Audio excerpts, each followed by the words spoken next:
Olá, hoje eu vou falar para vocês sobre um pouquinho sobre as indicações de ressonância magnética em pacientes com cardiopatias congênitas. Eu me chamo Cíntia, queria primeiramente agradecer ao DIC e à SBC pelo convite. Eu trabalho na Beneficência Portuguesa de São Paulo, sou especialista em angiotomografia e ressonância cardíacas, sou cardiopediatra, ecocardiografista pediátrica e fetal. Falando um pouquinho sobre o papel da ressonância no diagnóstico das cardiopatias congênitas, vem crescendo muito nas últimas décadas devido ao aumento no número desses pacientes, pelo incremento diagnóstico cada vez mais precoce e pela melhora na terapêutica tanto cirúrgica quanto hemodinâmica. É claro que o ecocardiograma segue sendo o principal e o primeiro método diagnóstico não invasivo, mas tanto a ressonância quanto a angiotomografia têm demonstrado um importante papel na avaliação tanto na anatomia intra e extracardíaca quanto coronariana e funcional nesse grupo de pacientes. Comparando um pouquinho a ressonância em relação ao angiotomo, ela tem uma melhor resolução temporal, é padrão ouro na avaliação funcional, um exame bastante prolongado, porém não utiliza contraste iodado nem radiação ionizante. Contra as contraindicações, o marcapasso hoje pode ser uma contraindicação relativa, pois os marcapassos de última geração são ressonância compatíveis e naqueles pacientes que não são totalmente dependentes do mesmo, a gente pode desligar o marcapasso durante a realização do exame. Quando fazer o exame com sedação ou anestesia depende do protocolo de cada instituição, principalmente fora do país, em crianças muito pequenas, eles preferem realizar o exame sob sono natural, com imobilização do paciente, lembrando sempre que o exame está sujeito a artefatos de movimento, pois é realizado sem apneia e o protocolo pode ser interrompido se o paciente acorda precocemente. Realizando o exame sob sedação profunda, ainda temos os artefatos de movimento de um exame sem apneia, aí vale pesar em realizar o exame sob anestesia geral, com um protocolo completo, com uma melhor qualidade das imagens, sempre contando com uma equipe especializada de anestesia nesses pacientes que muitas vezes são bastante complexos. O gadolínio é o agente paramagnético utilizado como meio de contraste para a realização de angiografia, avaliação de perfusão e viabilidade miocárdica. Com uma incidência de efeitos adversos bastante baixa, lembrando só que pacientes com clearance abaixo de 30, existe um risco aumentado de fibrose nefrogênica sistêmica, que é uma doença idiosincrásica com fibrose de vários tecidos, muitas vezes irreversível. Falando especificamente das indicações das cardiopatias, a avaliação por ressonância, esse quadro retirado de um artigo que fala de um consenso de especialistas para indicações de ressonância magnética, ele compara com o eco, a tomografia e o cateterismo. Eu vou falar um pouquinho de cada uma dessas indicações nos próximos slides, mas a gente pode ver aqui que tanto para avaliação anatômica, tecidual e funcional, a acurácia da ressonância é bastante elevada. Falando especificamente da avaliação funcional, como eu já mencionei anteriormente, é o padrão ouro, principalmente naqueles casos com limitação de janela ecocardiográfica, para avaliação do ventrículo direito, e que muitas vezes é um pouco limitada pelo eco, e naquelas fisiologias univentriculares, que a gente tem um ventrículo dominante com geometria alterada, a gente consegue fazer uma boa avaliação funcional. Aqui temos um exemplo, um paciente em pós-operatório de Jatene para correção de transposição das grandes artérias, num quarto de 4 camas, a gente consegue fazer uma avaliação qualitativa, um eixo longo. Aqui um corte em uma cinevarredura do eixo curto. A gente tem uma avaliação excelente de todas as paredes, tanto do ventrículo esquerdo quanto do ventrículo direito. A gente faz aquela avaliação segmentar utilizando os 17 segmentos, os mesmos utilizados pelo ecocardiograma. Para avaliação anatômica, o papel da ressonância contribui muito, principalmente para a avaliação de estruturas extracardíacas, tanto dos vasos da base, aorta e artérias pulmonares, quanto de estruturas adjacentes. Aqui a gente tem uma angiografia, também no pós-operatório de Jatene, que a gente vê a pulmonar deitada sobre a aorta pela manobra de Lecomte, aqui um arco transverso, uma discreta redução de calibre e uma dilatação difusa da aorta descendente. Para avaliação de coartação, a ressonância é um excelente método, principalmente para diagnóstico e para segmento pós-cirúrgico. Para avaliação do stent, é um pouco inefetiva pela perda de sinal dentro do stent, não sendo possível avaliar a luz e presença de possíveis complicações ao redor do stent. Para isso, a toma acaba sendo um pouco superior, com uma melhor resolução, com menos artefatos, sendo possível avaliar a luz entre a stent e possíveis complicações como fratura do stent e aneurismas de parede. Avaliação anatômica das artérias pulmonares é bastante. As artérias pulmonares são bastante bem avaliadas pela ressonância. Aqui a gente tem uma reconstrução curva, em que a gente consegue alongar os vasos. A gente vê que tem uma hipoplasia difusa do ramo pulmonar esquerdo, com uma estenose importante da bifurcação, a gente consegue adicionar ainda medidas de fluxo, conseguindo fazer uma avaliação da perfusão pulmonar bilateral, adicionando informações à avaliação anatômica simplesmente. Aqui a gente tem um outro exemplo, uma reconstrução feita da via de saída, numa atresia pulmonar com CIV colaterais, em que a gente tem uma boa visualização da via de saída, uma boa visualização do conduto e também dos ramos pulmonares. Para avaliação valvar, a ressonância não é a primeira escolha, eu acredito que o eco é superior, mas em doenças como, por exemplo, a anomalia de Ebs, a gente consegue fazer uma boa avaliação, visualizando bem o acolamento dos folhetos da tricúspide, o acometimento dessa doença no ventrículo, que fica de ventrículo funcional, a dilatação do átrio direito. Aqui nesse eixo longo, a gente consegue ter uma visão global do ventrículo, tanto da via de entrada quanto da porção trabecular e via de saída, conseguindo definir bem o grau de apicalização dessa válvula tricúspide e o grau de comprometimento ao ventrículo direito efetivo.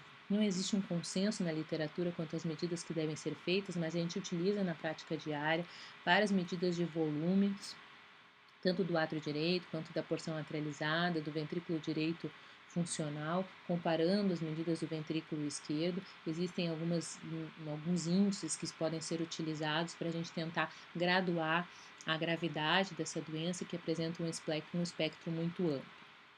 Para avaliação de shunts, a gente pode fazer não só uma avaliação visual, com localização através da cine.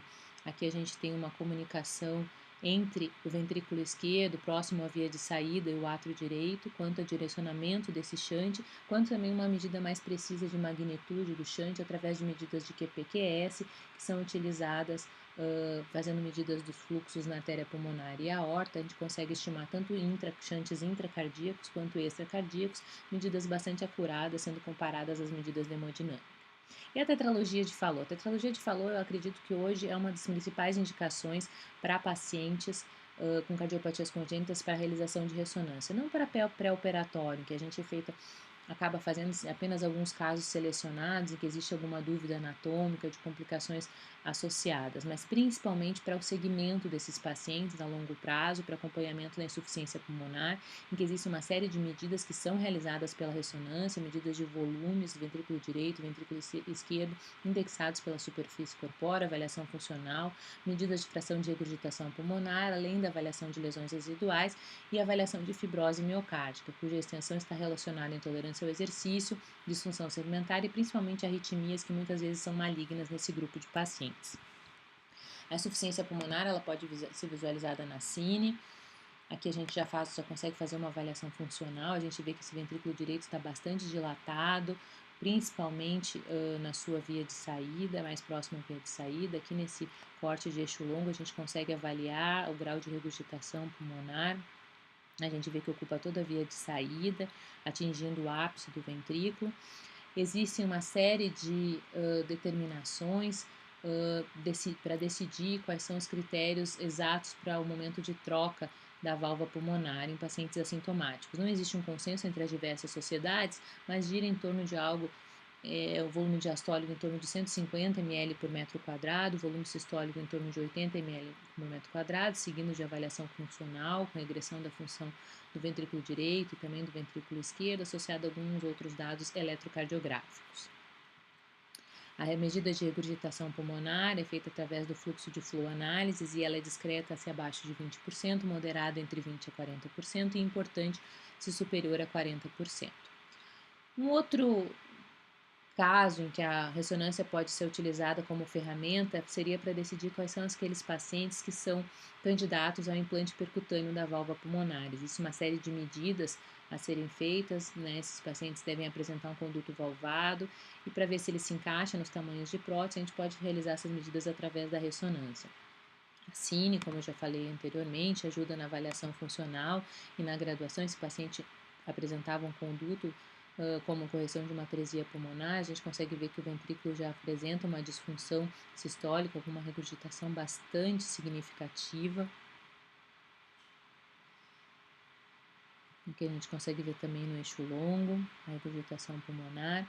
A angiorressonância ajuda bastante para avaliação e fazer essas medidas, principalmente as medidas do conduto. ver se, avaliar se existe alguma limitação, não comprometendo a origem das artérias pulmonares ou comprometendo a origem das artérias coronárias. Após o implante percutâneo, a avaliação fica um pouco limitada pelos artefatos gerados pelo estente da prótese, mas a gente pode fazer um segmento avaliando a regressão dos volumes sistólico e diastólico dos ventrículos, se houve melhora na regurgitação pulmonar ou a gradiente residual na via de saída.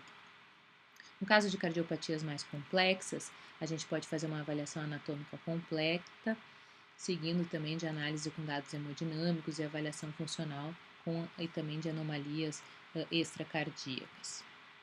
Aqui a gente tem exemplo de uma transposição congenitamente corrigida das grandes artérias e que existe uma discordância entre os átrios e os ventrículos. Esse ventrículo situado à esquerda é um ventrículo de morfologia direita, da onde sai a aorta, e o ventrículo esquerdo está emergindo as artérias pulmonares. A gente pode fazer uma avaliação tanto anatômica quanto também uma avaliação funcional. Aqui a gente vê que já existe um comprometimento de função do ventrículo direito, que é um ventrículo sistêmico, com retificação do septo interventricular. Aqui a gente tem um outro exemplo, um paciente com hipoplasia das grandes, com síndrome de hipoplasia do ventrículo esquerdo, um ventrículo bastante hipoplásico, apresentava uma estenose aórtica importante com fibroelastose, tinha se optado inicialmente por uma correção do tipo univentricular, mas se optou posteriormente por uma ressecção e o estudo foi realizado para planejamento desse procedimento, com ressecção dessa fibroelastose. Aqui a gente tem um exame de controle, em que a gente consegue observar que houve uma melhora do ventrículo, um crescimento do ventrículo esquerdo com melhora da função. Aqui no eixo curto a gente pode observar melhor o aumento desse ventrículo, tanto de volume quanto a melhora funcional. A técnica de realce tardio é excelente, principalmente para ajudar o cirurgião a planejar, que a gente vê que existiu uma camada de fibrose subendocárdica cobrindo praticamente todo o ventrículo, e a gente consegue ver no exame de controle que foi praticamente totalmente ressecada, existindo alguns pequenos pontos de fibrose residual.